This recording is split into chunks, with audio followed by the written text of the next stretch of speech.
Hi! In front of me is OnePlus Nord N30, and today I would like to show you how you can remove Google search bar from home screen.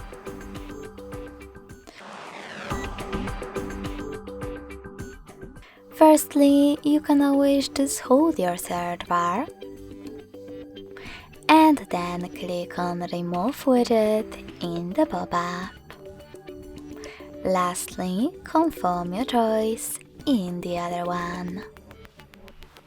You can also hold your device's screen instead. Tap on this red icon at the top right corner of your search bar and tap on Remove in the same pop-up. Thanks so much for watching. If you enjoyed this video, don't forget to leave a like, comment and subscribe. Bye!